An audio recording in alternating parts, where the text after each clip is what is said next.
Flight miss কেন হয়, কি কারণে হয়, কি করণীয় রয়েছে। আপনার হাতে টিকিট রয়েছে, আপনি এয়ারপোর্ট যাচ্ছেন বা এয়ারপোর্ট রয়েছেন, আপনাকে রেখে ফ্লাইটটি টেক অফ করে ফেলছে, আপনার করণীয় কী রয়েছে বা কেন হচ্ছে সমস্যাগুলো, গুরুত্বপূর্ণ কিছু তথ্য দেব আজকে ভিডিওতে, শেষ পর্যন্ত দেখে যাবেন। বিশেষ করে নতুন প্রবাসী ভাইরা যারা কিনা প্রবাস জীবনে এসেছেন তাদের জন্য যথেষ্ট যে হেল্পফুল হবে ভিডিওটি, এবং পুরাতন প্রবাসী ভাইরা আপনার সাথে ভিডিওটি স্কিপ করতে পারেন, যেহেতু আপনার এই বিষয়টাই অভিজ্ঞ সম্পন্ন।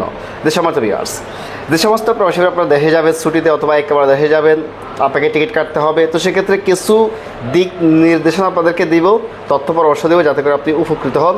যে টিকিট কাটার আগে এবং পরে, যেমন কি টিকিট কাটার আগে অবশ্যই আপনাকে লক্ষ্য রাখতে হবে যে আপনি দিনে যাবেন নাকি রাত্রে যাবেন, কখন গেলে আপনার সুবিধা হয়। ওই হিসাবে যেই ট্রাভেলস থেকে টিকিট কাটবেন তাদের নাম্বার নিয়ে আসবেন, যাতে করে সাথে সাথে আপনি রেসপন্স পান আপনার টিকিট সংক্রান্ত। আপনাকে ফ্লাইটের আগের দিনে যোগাযোগ করতে হবে, যেখান থেকে টিকিট কেটেছেন ফ্লাইটের আগের দিন যোগাযোগ করবেন আপনার ফ্লাইট কি অ্যাকুরেট সময় রয়েছে কিনা, সেম ডেট সেম টাইমে রয়েছে কিনা, এবং ফ্লাইটের যে 3 ঘন্টা আগে আপনাকে এয়ারপোর্ট থাকতে হবে।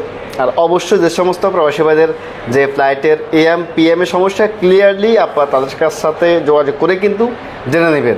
যেমন কি মালয়েশিয়া থেকে ভোর রাত 2:30 বিমান মালয়েশিয়া এয়ারলাইন্সের ফ্লাইট রয়েছে, আপনার ধরুন 10টা বাজে ফ্লাইট রয়েছে, 10 তারিখে ফ্লাইট রয়েছে আপনার রাত 2:30 AM, তো সেক্ষেত্রে আপনাকে এয়ারপোর্ট যেতে হবে 9 তারিখে, আগের দিন রাত 9টায় এয়ারপোর্ট থাকতে হবে, যেহেতু 12টার পরে 10 তারিখ, তো সেক্ষেত্রে ওই হিসেবে আপনাকে যে ক্লিয়ারলি বুঝে আসতে হবে, যার কাছ থেকে বা যার অফিস থেকে টিকিট কাটছেন ওই অফিস থেকে বুঝে আসবেন।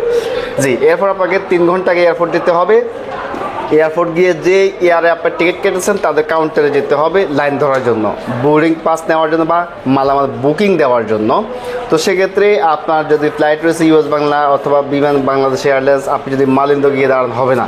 তো সেক্ষেত্রে আপনাকে না বুঝলে, ওইখানে অনেক লোক রয়েছে, বাঙালি রয়েছে প্রত্যেকটা এয়ারপোর্টে, তাদের সাথে কথা বলতে পারেন, বা হেল্প ডেস্ক রয়েছে যেখানে সাহায্য করবে, তাদের সাথে কথা বলতে পারেন। টিকিট দেখাইলে কিন্তু আপনাকে দেখিয়ে দেবে কোন পাশে গিয়ে লাইন দাঁড়াতে হবে, এবং যেই লাইনে আপনি দাঁড়াবেন আপনার সামনে পিছন যে লোক থাকবে তাদের সাথে কথা বলবেন, ভাই আপনার কোন এয়ারে বা কোন ফ্লাইটে কোন বিমানের টিকিট রয়েছে, কয়টা বাজে ফ্লাইট, দেখবেন তাদের সাথে আপনারটা ম্যাচিং রয়েছে কিনা। ম্যাচিং হয়ে গেলে আপনি নির্দিষ্ট এই ফ্লাইটে বা যেই এই লাইনে আপনাকে দাঁড়াতে হবে, এখান থেকে বোর্ডিং পাস দিতে হবে, আপনি ক্লিয়ার হয়ে যাবেন। কথা না বলে কোথাও গিয়ে দাঁড়িয়ে থাকবেন, এমনটা করবেন না ভাইরা।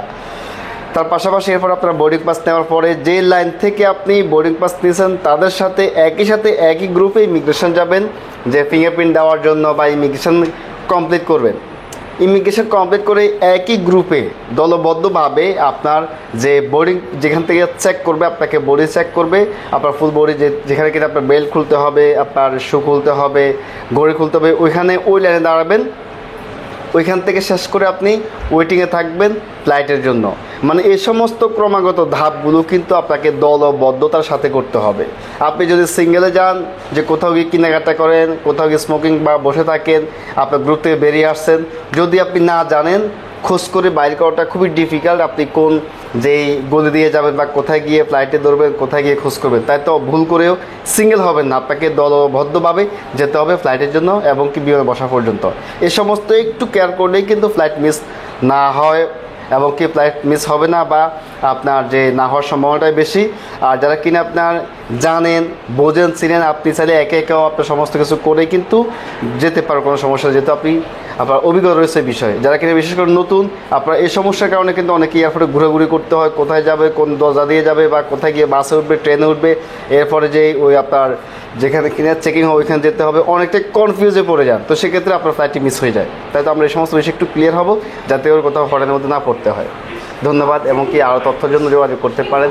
চোখ রাখুন আমাদের প্রবাসী ফেসবুক পেজে, এবং কি আমাদেরকে হোয়াটসঅ্যাপ করতে পারেন, আমাদের আইডিতে পেজে নাম্বার রয়েছে। ধন্যবাদ, সালামু আলাইকুম রহমতুল্লাহ।